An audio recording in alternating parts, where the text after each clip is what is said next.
Hello and welcome to this edition of Coast Talks, Data's Deep Dive, Unlocking the Power of AI in Ocean Tech. I'm Jason Goldsworthy and I've just joined the Coast team as the Executive Director. I'm grateful to be speaking to you from the territories of the Lekwungen-speaking peoples, today known as the Esquimalt and Songhees nations. Today, we're thrilled to host a timely discussion about the impact of artificial intelligence in the ocean tech sector, and I'm really looking forward to this conversation. Before I introduce you to our moderator, a little bit about us.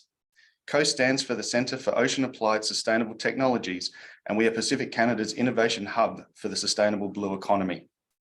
Our focus is on driving BC innovation in the ocean technology and marine industries. Our mission is to connect startups and companies to training, mentorship, funding, and more as we develop a world-class ocean innovation hub for Pacific Canada. COAST Talks showcases international innovators, scientists, and companies building our shared sustainable ocean future, exploring topics and trends around propelling the ocean and marine sector's growth. Our moderator today is Don Grant, Executive Director of the Ocean Startup Project, which is helping to make Canada the best place in the world to start, grow, and foster a sustainable ocean company.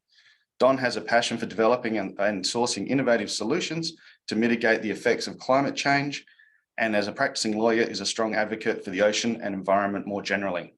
He and the Ocean Startup Project team are valued partners of COAST, and we work together on a number of initiatives to support early stage entrepreneurs. Welcome, Don. Hey, Jason, thanks so much. Really appreciate you giving me that intro. And I just want to say congratulations and welcome to the ocean sector in Canada. It's so great to have you here, and such a big step for COAST to hire that executive director and have somebody joining Emily and Dallas and Ashutosh and the rest of the team in driving COAST forward. And I'd also just want to highlight the funding announcement for COAST that happened a couple of weeks ago with the BC government. And what a big moment that was for what will be one of the world-leading hubs for oceans in Canada. So it's getting very real, and it's really exciting to see the growth of COAST over the last few years, and I can't wait to see where it goes. Folks, I am really excited to be here today to talk about data and AI, and I have to confess, I don't get intimidated by doing these very often, but I know nothing about AI and data. I've done tons of reading for this, but I am a neophyte. So as we walk through this and as we go through this today, please bear with me if I ask idiotic questions. I think you can probably watch Jennifer LaPlante's face, and if she starts making a face, it's probably not the best question. But as we go forward, I'm excited to talk to Alexander and Eric and Jennifer, who are all experts in this and doing some really innovative things here in Canada, which will hopefully make us world leaders. So as we get rolling here, I want to just turn it over to our three panelists to give you a little presentation or just a little talk on who they are and what they're doing. So Alexander, can you join me? So this is Alexander Dungate, and he is the founder of OnDeck Fisheries AI, and it is a really impressive company that is making really great strides here in British Columbia and in Canada, and is attracting a lot of attention. And folks, today he's not going to talk about it, but I'm just going to tell you where he is today. He's in Washington, D.C. He has spent the day with Congress talking about fisheries and AI. So Alexander, welcome, and please jump in and give us a little rundown on OnDeck. Awesome. Thanks so much for the intro, Don. Really excited to be here. I would agree that Canada, I'd say, is already the best place in the world to start an ocean startup in our experience, and really excited to see what COAST builds out here on the West Coast. So yeah, hi everybody. I'm Alexander, as Don mentioned. I'm the co-founder of OnDeck Fisheries AI, and I'll do a quick run through here of what we're doing. So the problem we're tackling is the global collapse of our fisheries. As many of you may know, our fish stocks are being overfished, and it's threatening up to 800 million people around the world who rely on fisheries for their livelihoods and food. And so governments are scrambling to figure out how to make sure fishers are following the rules when they're out at sea and reporting what they catch and following sustainable fisheries management. But the problem is right now, this part of the industry is unbelievably outdated. The way it's done today is either there's a human observer on board the boats.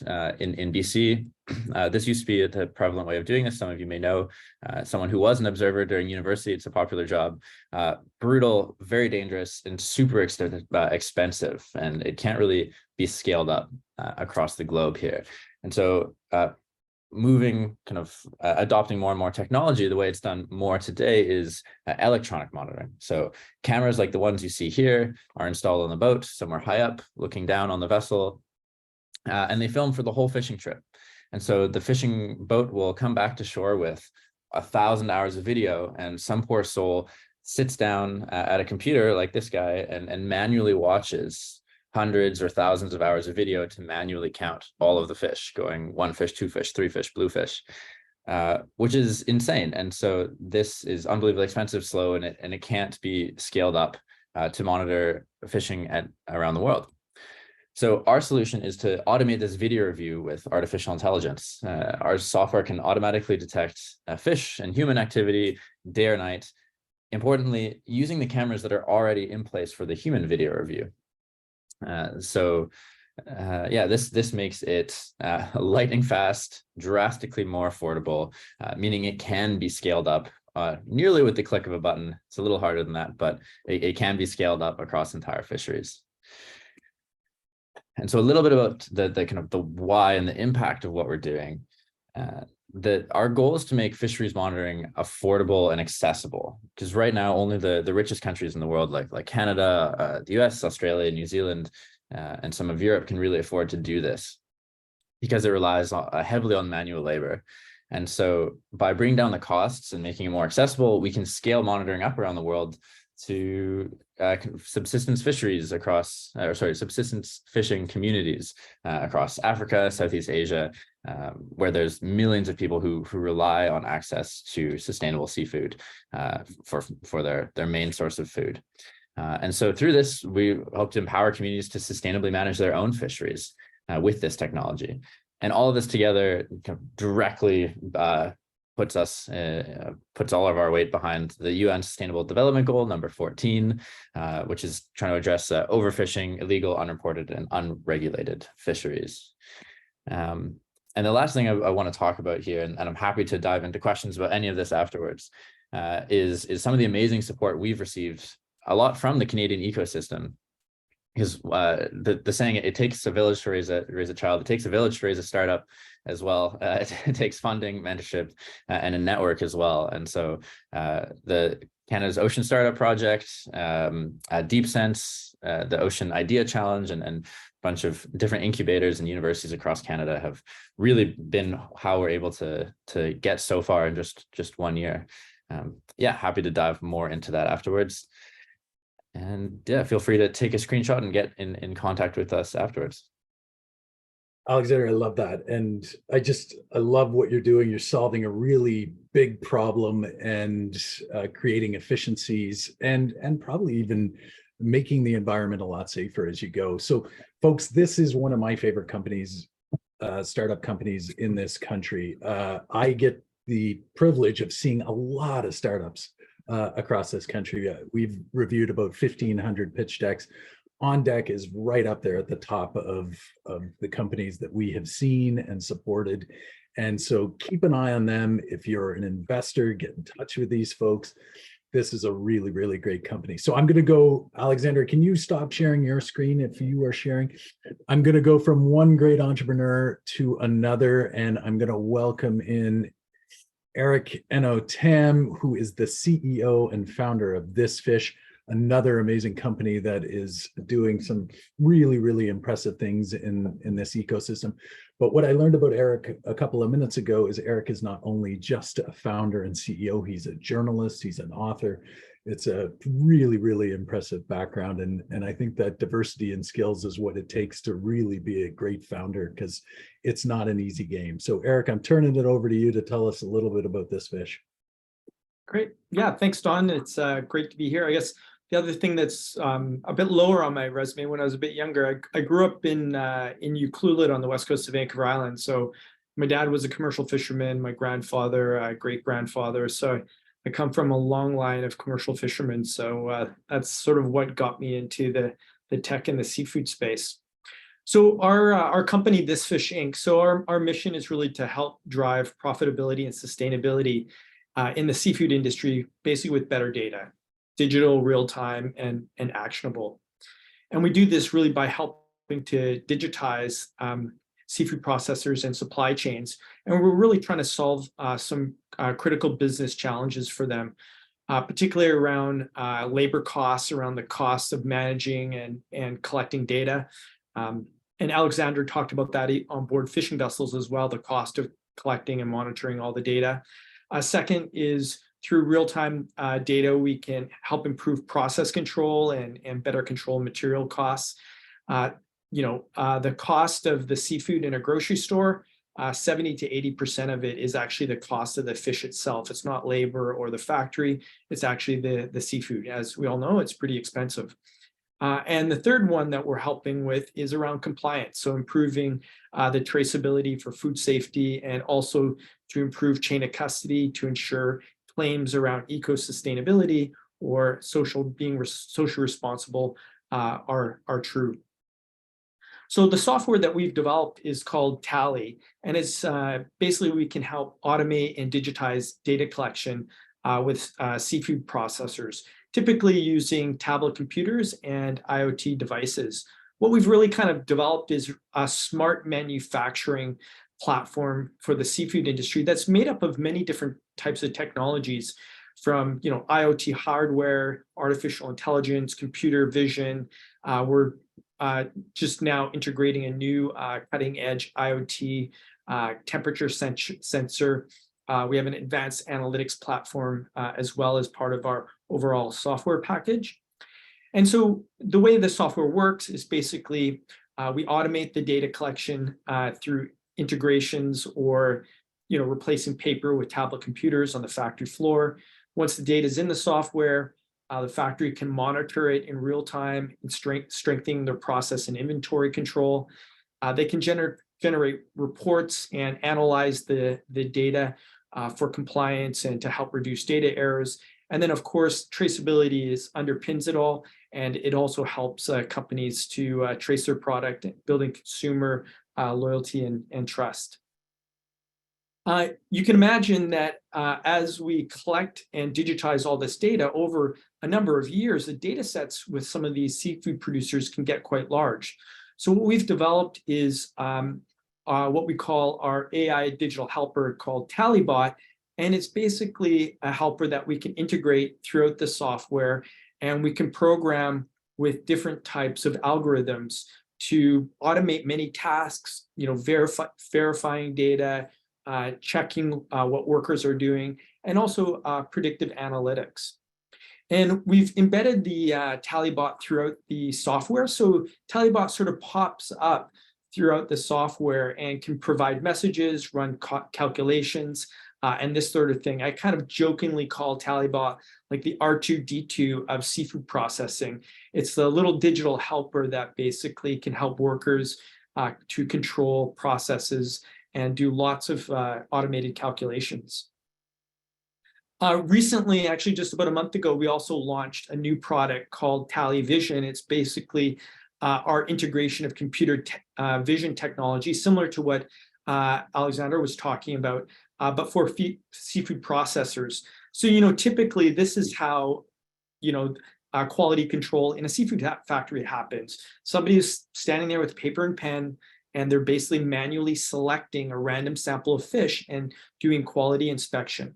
So what we've done is we've actually mounted a camera above a conveyor belt, taking video, sending that video to the cloud, processing it into images, and then classifying those images according to the different size of the fish fillets, the color of the fish fillets, and then we can detect 5 different types of defects on the fillets. So for instance, on farm fish, you can see there's inoculation scars from vaccinations. There's bruising that often happens on the fish. gaping from mistreatment of the fish, trenching, which is also mistreatment or sometimes caused by the automated equipment, and softness, again, related to quality. So instead of doing random sample inspection, we can basically continuously monitor and take images of every single fish fillet as it passes through the factory. And then we just send all this data into our advanced analytics platform so the company can analyze the seafood for quality. Ultimately, what we want to do with this technology is kind of link the very detailed factory data to the aquaculture and farm data, and basically use machine learning algorithms to tease out what sort of behaviors and practices on the farm are leading to negative or positive quality outputs in the factory. So that's kind of our longer term vision for this project. So yeah, that's a little bit about us, and here's a screenshot with some of my details. Happy to answer any questions or follow up later. Thanks. Eric, I love that. I just want to highlight the tale of two pitch decks there, because one, we had a Dr. Zeus reference, and the other, we had a fish killing robot in there. So there's I love Star Wars, so yeah, there we go. I loved it. I loved it. Folks, this is exactly why I'm so bullish on Canada's ocean startup ecosystem and the ocean ecosystem generally. You have a company like This Fish and what Eric is doing. This is leading edge stuff. And we're going to get deeper into how he's gone about doing this and how he's developed this company. But this is really, really impressive what we're seeing here. So Eric, thanks so much. We're going to come back to you in a second when we get into some conversations. And here we have Jen LaPlante. Jen LaPlante is one of my favorite people in the ocean sector here in Canada. She is incredibly talented. I've got to know her when she was at Deep Sense, the executive director at Deep Sense, and she has dragged so many companies along the AI journey and really helped them build and develop. And she is, and I'm going to say it because she won't, she has recently been named one of the top 100 people in the world, top 100 most influential people in the world in data and AI. And also recently, she assumed the role of Chief Growth and Investment Officer with Canada's Ocean Supercluster. So we're into a second phase of Canada's Ocean Supercluster, and Jen is going to be leading a huge component of that, which makes me even more bullish on Canada's ocean ecosystem. So Jen, jump in here. Tell us a little bit about yourself, and if you wouldn't mind just talking quickly about, like, how did you get into AI and how did you become one of the most influential people in the world in AI? And then please tell us a little bit about the Supercluster and what it's doing. Sounds great. Thank you for that very kind intro. If anyone ever needs somebody to make them feel really good, talk to Don and he'll remind you of some fun things you've accomplished in life. So yeah, I think that, this is going to be really interesting for us to cover off some elements of the ocean sector. And the great things that Alexander and Eric have both talked about are really focused on some fish and aquaculture. And over the past 4 years working with Deep Sense, we've really been driving AI adoption across the ocean sector in Canada. And that is well beyond just aquaculture. It's military and defense, it's tourism, it's shipping and logistics. And I think it's that whole piece of 80 to 90% of every single good that you touch has come across the ocean. So we want to have efficient shipping. We want to have reliable shipping. We want to be able to move goods, but you also want to do it in a sustainable way. So there's a huge element of the ocean sector that's now working towards renewable energy, offshore wind, tidal, all sorts of different ways that we can generate energy. And all of these are going to come down to data. And that's where we've had a really big push on it. And I personally happen to be in the world of research and analytics and data and jumped into the world of AI a number of years ago. And then an opportunity at Deep Sense opened up. And that's been a really good opportunity to try to drive talent development. And I think one thing we're going to touch on today probably is going to be talent. That here you have this growing sector that is really needing talent who are focused on technologies, the STEM, they understand data, they understand math, they understand artificial intelligence. Now we're competing across every other sector that we would see in Canada. So somebody who's graduating, who wants to go get a job that's working in artificial intelligence, how do Alexander and Alex and all those other companies attract talent to them and work in this really thriving sector. So all of these really interesting problems. The Ocean Supercluster, I'll step over to that side. We're in the second phase of the nationally funded programs for all of the superclusters. We are the Ocean one. We recently just did a call for artificial intelligence as well that just closed, and we had some great proponents for expressions of interest, and some of them will be moving on to submit a formal proposal. This is all about driving even more adoption and growth of artificial intelligence in the ocean sector. All of the superclusters were also provided funds for that area. And, you know, the Ocean Supercluster is another 5 years runway where we're going to continue on to grow as many companies as we can. And I think I've heard lots of people talk about how if you were to look at the ocean sector in Canada 5 years ago, we're in a fundamentally different place. We have far more companies, far more investments. You know, you're seeing greater attention from VC. You're seeing lots of founders really jumping in. And then we have organizations like the Ocean Startup Project that you lead, Don, that is really driving the growth of the number of startups that we see here in Canada. And I look at someone like Alexander, who's been a great participant in things like Creative Destruction Labs that has an ocean stream. And then Deep Sense, I see there's a couple of people from my old team that are on here today that, you know, it's all about trying to support those who are creating companies with the talent and the resources and the knowledge and the know-how, so we can really drive Canada's growth in this sector in general. So Jen, can I just hit on something you said there? Because it's all really, really interesting, but you are one of the foremost experts in AI in this country. So I want to get a sense from you as to where we are in this country, startups and companies, from a maturity level. You know, where are we? Are we getting close to meaningful deployment? Like, it's not too long ago that it was, you know, it was all pilots and test beds and looking for use cases. So talk to us a little bit about where you think we are as a country. And if you can talk specifically to oceans as well, that would be really helpful. I think oceans is similar to almost any other sector. I think there's a huge broad spectrum of maturity. You have new startups that are focused purely on artificial intelligence, like the two that we're speaking to today. We have existing organizations that have legacy systems and processes that will take more time to adopt. Canada in and of itself, from AI development, used to be a leader. We're not as strong as we used to be. There's a huge push with the Pan-Canadian AI strategy to really continue to drive growth of artificial intelligence awareness and adoption in Canada. And that, I think, is one really important piece that we need to rely on, but there's a fragmentation between the way artificial intelligence is explored. So it's very much an academic field for some. And then when it comes time for a company to understand and use it, there's a bit of a disconnect. So sometimes academics are really interested in novel applications. They're interested in papers. If you're a company, you're interested in something that might be a bit of a trade secret and something that's really commercializable for you. And the two of those worlds don't always work together. So increasingly, I think we're seeing more collaboration and awareness and groups coming together to support that development. When it comes to the overall sector in general, I think there's ongoing advancement. Without a doubt, we have a lot of work to do. But I think if you were to take a couple of different areas within the ocean sector, so one might be shipping and logistics or some kind of marine operations. Technology hasn't always functioned well in these environments because you might you wouldn't necessarily have data connection. So, or you might not have had dry conditions. You may have issues where someone has gloves on, so touching technology is really challenging.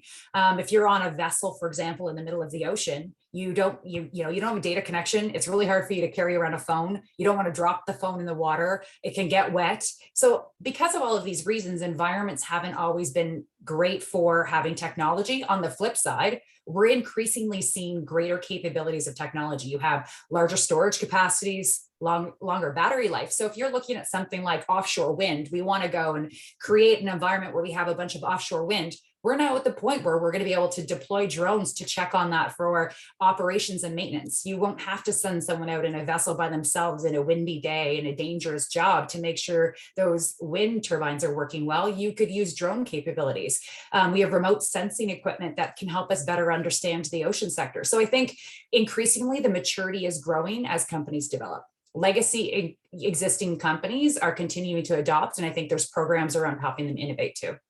I love that. I love that.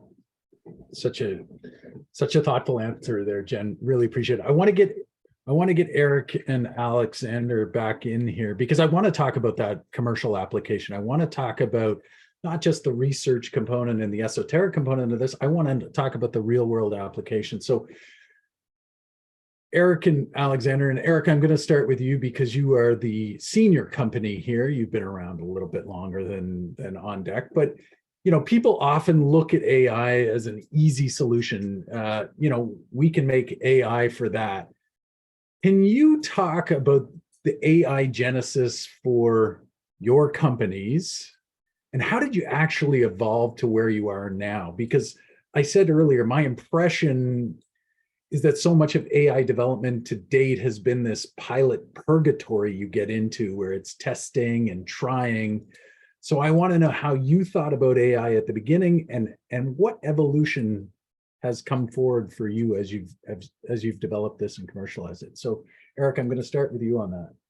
Sure. Yeah, I mean, when we originally launched, I mean, we basically built, I guess, like, Web 2.0 digitization software, right? Just to digitize workflows, supply chains. And, we work internationally. So, and actually, we built and piloted our technology in Indonesia, not in Canada. So from the get-go, we've been working in Southeast Asia. And I came to the quick realization that there's a huge explosion of software companies in Southeast Asia and India and, even Latin America. And so as a company, if we want to stay competitive, we need to do more than just digitization. The other reality is that the seafood industry has been a bit slow to digitize. So how do you actually incentivize the industry to digitize? And the way you do that, in my view, is to get more value out of that digital data. So as I started to see some of our customers build these very large data sets in our software, I'm like, how can we extract more value out of that? And the two ways really are through business intelligence, like advanced analytics. You can, use traditional statistical, techniques to analyze the data. But then the other one is using machine learning algorithms. And the one thing that I came to realize is that, especially for wild caught seafood, but to a certain degree true for aquaculture, and that is it's very hard to predict quality outcomes when you're pulling fish out of the ocean. And, many businesses told me that you'll never be able to predict that. There are too many variables. There's no way you can predict that. When somebody says there's too many variables and you can't predict it, it's actually a perfect problem for machine learning, neural networks, and this sort of thing. So because I have a lot of seafood background, I mean, I was able to kind of identify some of these challenges inside the processing plants in the supply chain, and then use the data sets that we currently have with our companies to build machine learning algorithms. And one of them, for instance, is a yield prediction model. So when you take raw fish and you put it into a processing plant, the final product weight is what is the yield compared to the raw fish coming in. And that yield, it can make or break a seafood company. And often they have no idea what the yields are going to be because there are so many variables related to the fish, its size, its quality, maybe where it came from, the boat it came off of. And so we actually built a machine learning algorithm for a tuna cannery in Thailand and a salmon processor here in Vancouver, so that now the companies actually have a pretty good idea of what the yield's going to be on the fish that they're processing well before they even start processing it. And basically we took 3-4 years of data from these companies and built a model to help predict, what their outcomes are going to be. So from a business perspective, the good news is that if you know what your yields are going to be based on your raw material, when you go out and buy your raw material before you process it, you can actually run that raw material through the model and see what your yields, see what your cost of goods are going to be. And so you can better predict your costs, even when you're procuring and purchasing fish. So that was sort of our journey from basically being simple digitization, and then realizing we needed to be more competitive, and then realizing we need to encourage the industry to digitize. So we need to build commercial incentives around that data. Eric, you make it sound so easy. but I imagine it hasn't been that easy. Are there some lessons you've learned along the way that you can share with this audience as to things that you learned the hard way through this AI evolution that you've gone on? Yeah, I mean, Jen will probably laugh because it's a typical problem in with AI, and that is the data quality. So, it wasn't really until we started analyzing large data sets with some of our customers that we realized that they had data quality issues, and then we would go back and put validations in the software to help kind of clean up some of the data quality issues. So that's certainly been a challenge. The other one is, I think companies never were able to predict their yield. Many of them didn't even understand, like, well, what am I going to do with a yield prediction? And I'm like, well, you could actually use it for procurement. So we built a little tool to help when companies, so before they go and buy the seafood, they just put all these variables into a little tool, and it'll spit out what the raw material costs and yield costs are using our machine learning algorithm. So that's the other thing I think that we need to do is kind of do a lot of teaching and education in the industry, which is why we've produced actually a lot of AI content on our website, just to help bring the level of knowledge about what AI can solve and what it can't solve for the industry. I can't resist asking this question. Oh, go ahead, Jen. Oh, no, you ask. No, you go. Yours will Okay, be one much thing more I think intelligent. no, I don't think so. I think it's just to reinforce that part with Eric. Like, I think this goes back to the issue sometimes is data, that you could have years worth of data, but for some reason, somebody actually didn't think to record the date next to all that data. Yeah. Or they didn't record the time. They only recorded the date. Now you don't know what time that actually occurred. And silly. And people are like, oh, I've got years of data.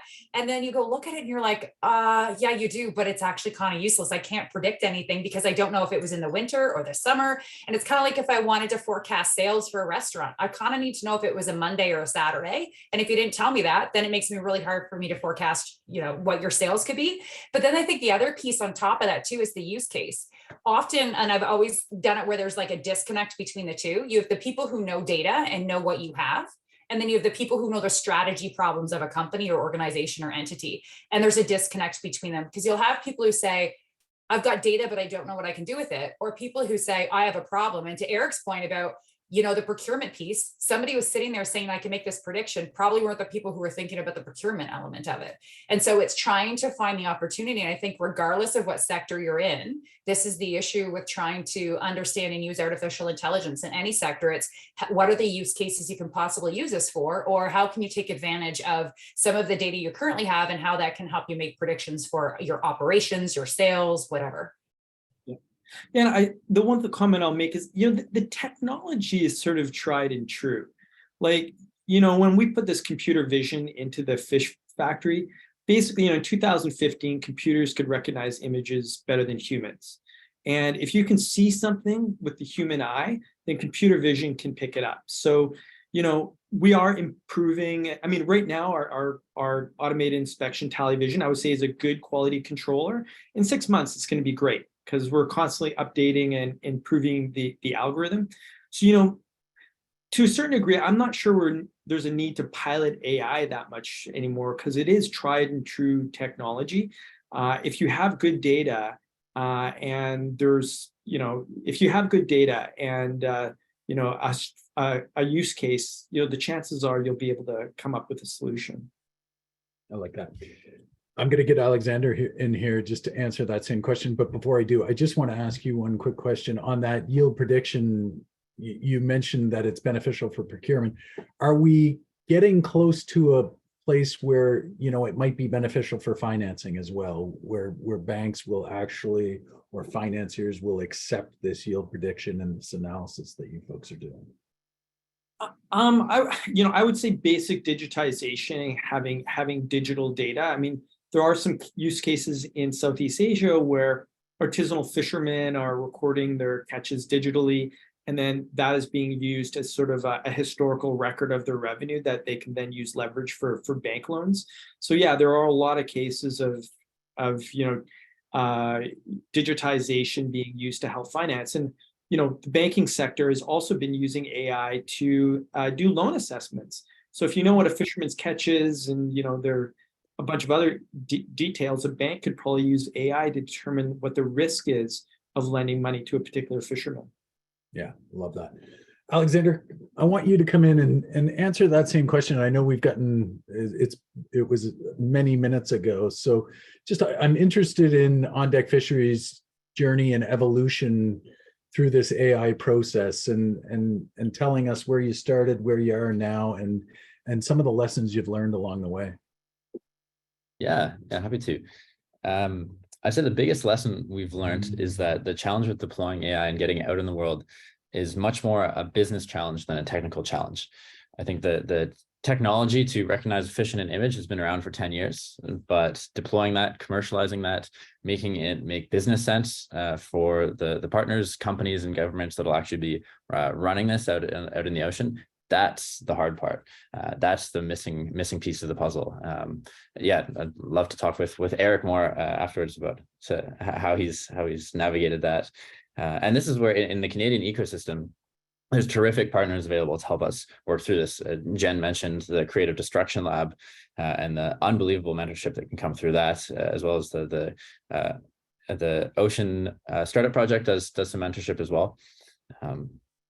Yeah, that's been challenging. And then I liked what Eric and Jen, you're both talking about the value of data, and I was resonating with both of your points. We've had a lot of folks say like, oh yeah, I have all this data, it's worth so much, and it's like, well, how much is it making you right now? As you're just like paying for a cloud cost to store it somewhere. The value, as you mentioned, Eric, comes from the insight on that. The value comes in the ML and AI tools you can bring into that and kind of, as you mentioned, predict yields and use that for very real financial tools. So there's and as you mentioned, Jen, managing expectations around data quality is a big one too. Love that. Anybody else want to jump in on what Alexander said there? No.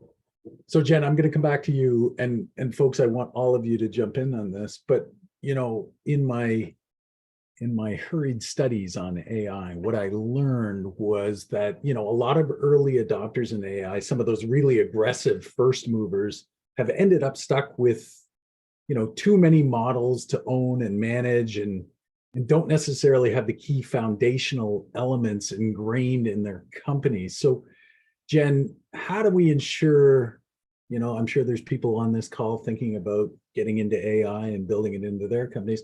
How do we ensure those companies starting out get the foundational backbone at the outset so, that they're set up for success for the next 5, 10, 15 years? It's a good question. Alexander just touched on some of them, is that there's increasingly an ecosystem that's available. I do think when you think of all of the programs that are out there for startups, one thing that does not exist is anything that supports technology development. So usually what happens when someone creates a company, they're domain experts, and they're typically domain experts in the area in which they're operating. So Alexander spent time before on a vessel or knows this world. There's people who make widgets of some capacity. So you're an engineer or something. Often what happens though, is they go to scale a business and they don't usually have the knowledge to know what a CTO would know and then what developers would know. And so they'll go and they'll say, oh, I need a developer, but they might need a developer and think that developer is going to make my website, my app, my mobile app, my backend system for my CRM, as well as develop all of my cloud storage and then do all the engineering that I need to move my data around. And they don't necessarily, and they want to hire this one person to do it all, or they want to hire students to do it all. And this is not a slight on students. I think we need absolutely more students involved in every company working on projects, kind of like Deep Sense. And we have there's a student pool that students can apply for, so they should definitely do that. But part of this is that whole thing that there is the biggest gap I see in the market today is the support on that piece. And so I think that's where some companies go wrong, is they are creating this artificial intelligence system and it's very piecemeal. And I think it's making sure that you're developing models that are scalable and usable in multiple locations and knowing you need to iterate. So for example, if I wanted to build a model that identifies corrosion on underwater pipes, or let's say underwater fiber optic cables, because that's critically important to infrastructure for us to operate as a country and nation and world and whatever. So I might go and collect images of underwater pipes or underwater cables and train a model to determine this is corrosion, or this is a splice, or this is something. Well, that requires domain expertise. So somebody has to know what is bad and what is good. My interpretation of bad could be very different than someone else's interpretation of bad. So now there's subjectivity in labeling this data. And then maybe I only ever collected footage in the Caribbean, and now I've come to Canada, and those images are going to look fundamentally different because the bottom of the ocean where these cables are lying looks very different, and it's not transferable. And so I think sometimes as people are trying to go and create these companies, and in the past, they haven't had the support to find very diverse data sets, to get support to collect even more data, to have support for annotating their images, and then have support to build out their companies. And so I think all of these pieces feed into building an artificial intelligence company. And the founders have to have enough knowledge, but also then be able to ask questions within the ecosystem to find out where they're missing out on those opportunities, to really kind of build up the data set, build up their technology know-how, and then not expect you can scale right away. It's going to be an iterative process as you develop. Eric, can you jump in on that, or Alexander? Alexander. Yeah, I mean, Yeah. this is absolutely true. I mean, like, for instance, our yield prediction model, we built one for a tuna cannery and a salmon processor. Our next step is to build a universal yield prediction model where it doesn't matter what species of fish and what area of the world, it's the exact same model. That way we can scale it, make it a lot more cost effective. So, over the next year or two, we're going to be adding more fisheries to the model and try to basically make it more universal. That way it brings down the cost. Speaking of which, I mean, I know a little bit about the field that Alexander's in. That's the big challenge for building AI models with computer vision on a fish boat. I mean, I've spent quite a few years on the back of a fish boat. Every fish boat looks different. It's sunny today. It's cloudy today. It's snowing today.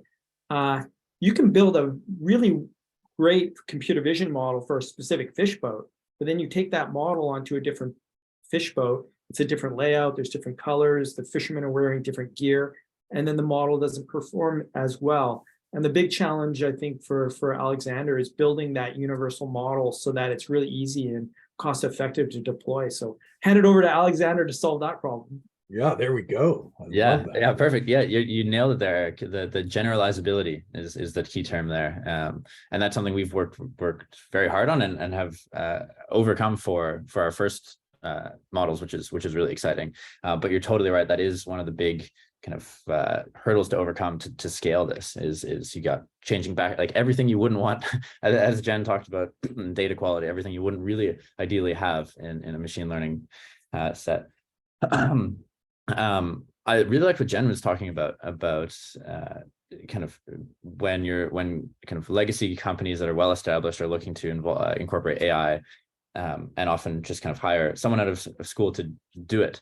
An analogy I found worked quite well when talking with my friends when they're asking about this, if they don't come from a computer science background, is software engineering is very similar to kind of real engineering of I think building machine learning tools and AI tools. It's kind of similar to putting in a kitchen in a house.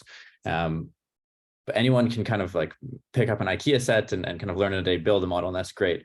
But to really deploy it at scale, that's like putting kitchens into an apartment building from scratch. You have to build the apartment building. You need engineers to do like structural engineering. You got to hook it up to the electrical grid and plumbing and things. These are all, you need like drywallers. These are all very different skills. And something you don't really want your kind of IKEA kitchen install man doing your industrial electrical grid connection as well. So it really takes a village. Again, it takes very, very well trained people, and what is, as Jen mentioned, the talents challenge as well. These are the most sought after people in the world these days. These are some of the most high paid professionals ever these days. So it is fun. Frankly, it's fun being able to attract them. I think we have an advantage in the ocean space because of the impact of what our companies do, and being able to combine like the draw of fast-moving startups, making the world a better place, and using AI. It makes it easier to attract good talent. I love that point. I think that's so important because, I've got enough gray hair now that when I look at this next generation of folks, they're looking for more than just the dollars at the end of the day. They want to be making a difference a lot of the time. And that is what's so wonderful about the ocean space, is that when you're working with a company like This Fish, or you're working with a company like OnDeck Fisheries, you're not only able to generate really strong revenues, but you also get to potentially make a huge impact on climate, the environment, sustainability, regeneration. So I love that. I want to come back to this point that you just left off on, Alexander, and I'm just going to take it one step further for you and Eric, and Jen, maybe you'll pop in at the end. But as you folks move forward with your companies, what do you anticipate being the biggest challenge for you to scale these different things? So Eric, you've talked about how you're looking at trying to make the universal platform. Is it the access to the data? Is it the talent, and maybe getting outpriced in talent, or there just isn't enough talent?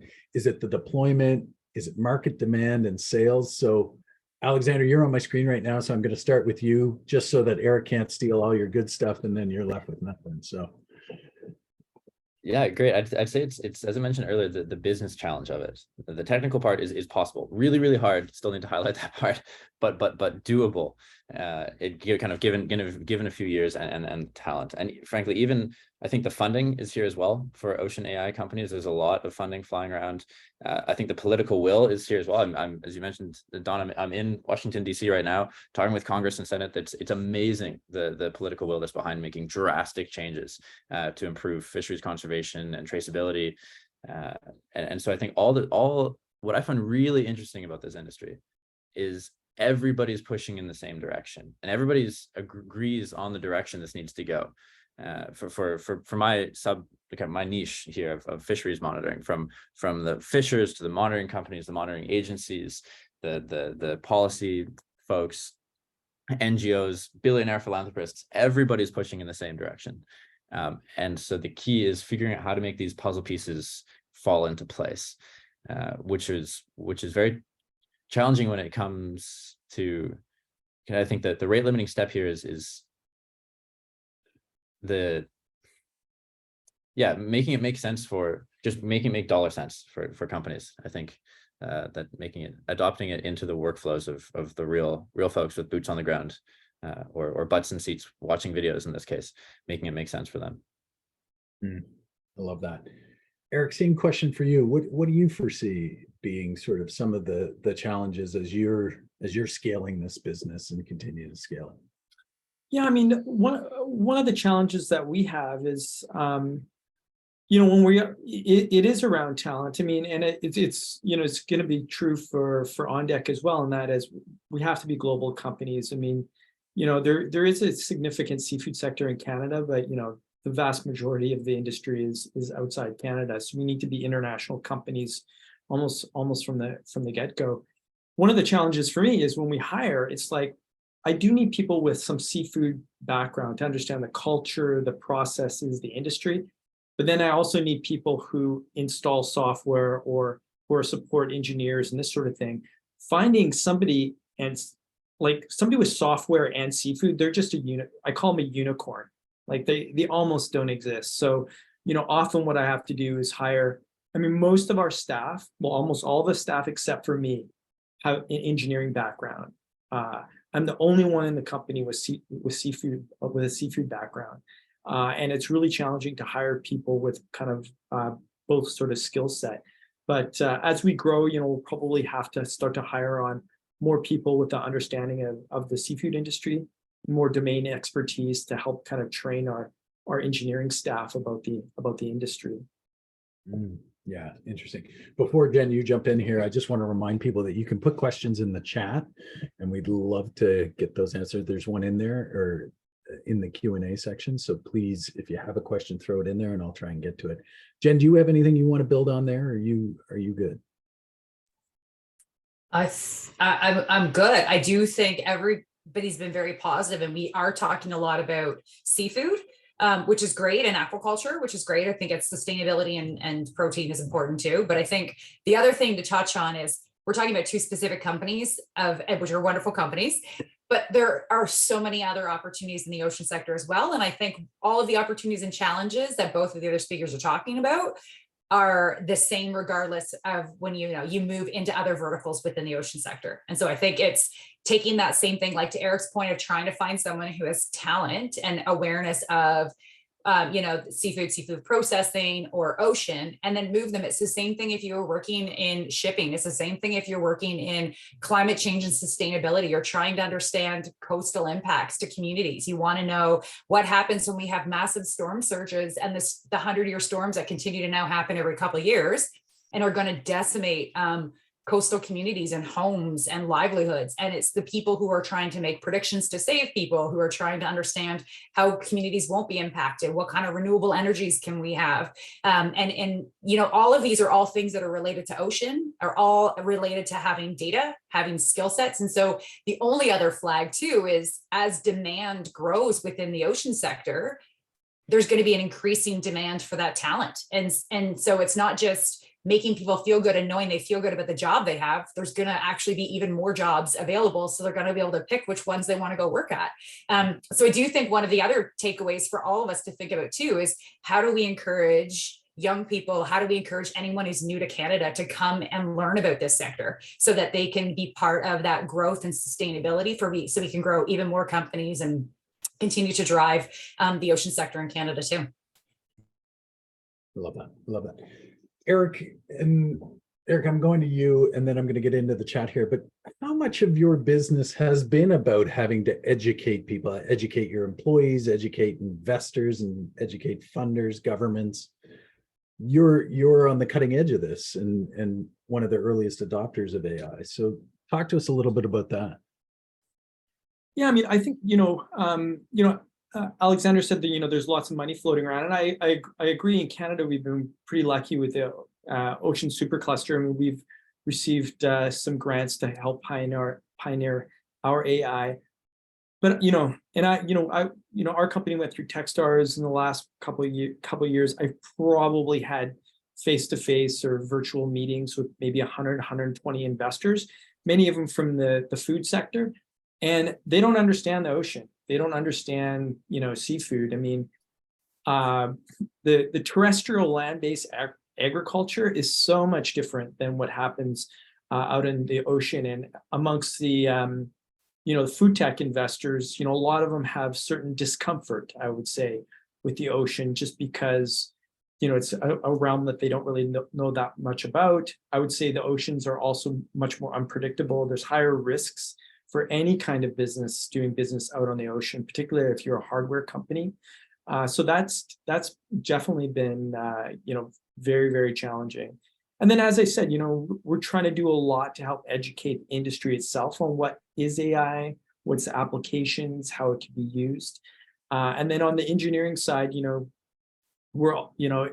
a challenge. It takes, I would say, 6 to 8 months to bring in a new engineer and get them familiar with kind of the nuts and bolts of the industry, Yeah. No, it's fascinating. It's such a big piece of us getting this ocean sector up and developed is educating people, because it's not the AI necessarily, it's the ocean and the AI together. It feels oftentimes insurmountable, but help is on the way. I can assure you on that. I can see the shift happening. I'm going to jump into a question here from Christopher Whidden. I'm going to direct it to you, Alexander, or Jen, you can jump on this as well. I think a major challenge in AI is explaining the results of AI models. This may be even more important in the future if explainability is built into AI law and regulations. How are you tackling the challenge of explaining the results of AI systems? Anyone can put their hand up on that one, but otherwise I'm going to have to pick somebody. Anyone want to jump? Jen, there we go. I can talk about this. Well, I'm curious to see what the other two think, but I think from a national standpoint, like EU is way ahead on regulatories pieces around AI. Canada right now is replacing the Pipita law with the new C27. Pretty sure it has a new element that's related to AI for regulatory approvals. DFO also just came out with a call to get people to input into regulations that are around some elements of AI, specifically around autonomous vessels that travel on the Tesla that floats on the water, that kind of thing. But there still really isn't any clarity around where the government's going to sit and how long it's going to be before they approve it. And then the other thing, if you look at other jurisdictions, a lot of the times they aren't necessarily explicitly saying, here's what the rule is around artificial intelligence. They're saying things like, make sure you're fair, make sure somebody isn't being, there's no undue harm. Everybody is treated justly and fairly. And so I think I'm going to talk about it from a regulatory standpoint.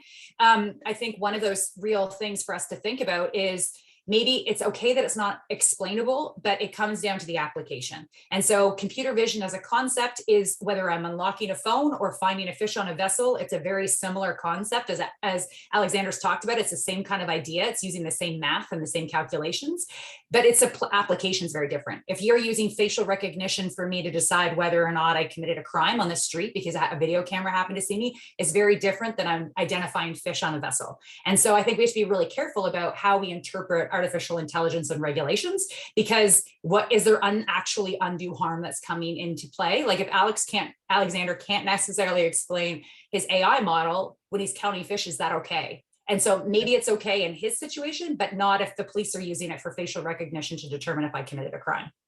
Fair enough. I love that. I'm going to another question here. Alexander, there's one directly for you in the chat, in the Q&A. If you don't mind answering that, just not in this, just type it in, because I think it's more specific to you. But one of the other questions, I'm coming to you on this, Eric, is what AI tools are still missing or would be good to have more of to solve major pain points in this space? AI tools. You can think on that one too. Yeah, it's hard for, it's hard for me to, the one thing that I would say, as I mentioned, I'm one of the non-engineers in the company, but I've even gone online and, taken AI courses, and it's not rocket science. That's the one thing that I've come to realize is that I have a graph, I call it the fish and chips index, and it shows the relative price of fish since 1990 has gone up by 90%. And the relative cost of computer chips has gone down by 50% while becoming exponentially more powerful.